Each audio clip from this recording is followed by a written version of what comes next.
You know that feeling when you read a job description and you're just left scratching your head thinking, what does this person actually do all day? Yeah, it's a super common problem. Well, today, we're going to fix that. We're going to build a simple blueprint to define any role with total, absolute clarity. It's all about turning that confusion into real focus. So let me ask you something, and be honest with yourself. Is your team 100% clear on who owns what? If you hesitated, even for a split second, you've just found a major hidden problem. See, that little bit of confusion over who's responsible for what, it's not a small thing at all. It's like friction, grinding down your whole team's momentum, just draining energy and killing creativity. And you know what that means for results. I mean, look at this.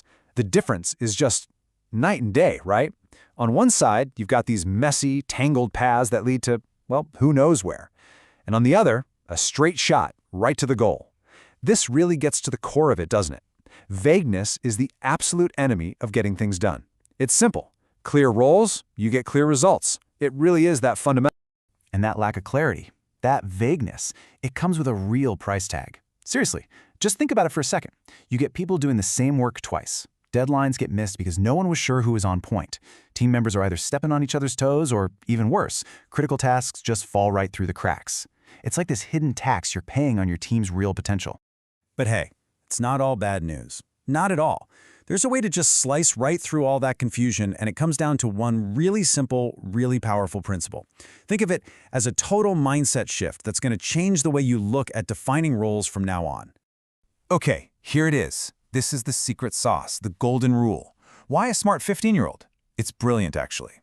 It's the ultimate filter for all the complicated jargon and corporate speak we all use. It forces you to be simple, clear, and direct. Come on, if a teenager can get what the job's all about, you know you've absolutely nailed it on clarity. So that's the big idea, but how do we actually do it? How do we put that golden rule into practice? Well, we're going to build it out together, step by step, using a simple 4-part blueprint. This is your toolkit, your practical guide for crafting a role definition that really truly works.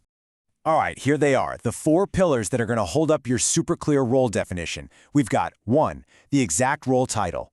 2, the role's purpose. 3, the top responsibilities. And 4, how it creates client value. We're going to break each of these down one by one. Let's dive in.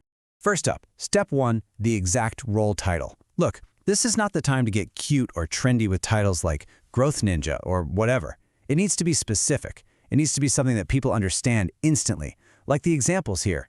Growth Coach. Okay, I get it. Client Success Specialist. Yep, tells me exactly what they do.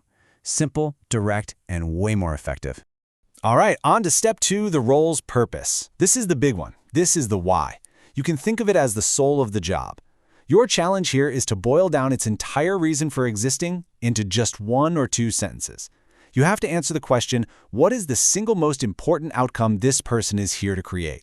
Get that right, and it becomes their North Star for everything they do. Okay, step 3, top responsibilities.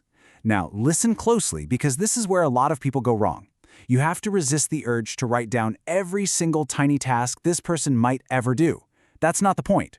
We're talking about the 5 to 7 major areas of ownership, the big buckets that this person is 100% accountable for. That's it. And here's what that looks like in the real world. Just look at the verbs we're using here. Lead, own, manage. See how powerful those are? These aren't just passive items on a to-do list. They're active areas of real accountability. This is what gives a role its weight, its substance. And last, but definitely not least, step 4. And honestly, this might be the most important part of a whole blueprint. We have to connect the role directly to the client. You have to ask, how does what this person does make a real, tangible difference for our customers? This one step transforms a job from just a list of internal chores into a crucial part of your customer's success. It's what gives the work real meaning. Okay, so you've gone through the 4 steps, you've built your blueprint. But how do you know you've actually done a good job, right? How can you be sure it's really done? Well, that's where this ultimate litmus test comes in. And here it is. It's just a simple 3-point checklist to see if you're on the right track. Number 1, could someone who doesn't work at your company understand this job? That's your jargon check. Number 2, did you list only the main responsibilities, not a giant laundry list of tasks? That checks for focus. And finally, number 3, is it totally crystal clear how this role creates value for the client? That's the purpose check. If you can say yes to all 3, you've absolutely nailed it. So, as we finish up here, I want to leave you with a question. Think about your team right now. Which role immediately pops into your head? You know, the one where things are just a little foggy? Go apply this blueprint to that role first. That's your first step, and it's a huge one toward building a team that is way clearer, way more effective, and just flat out more powerful.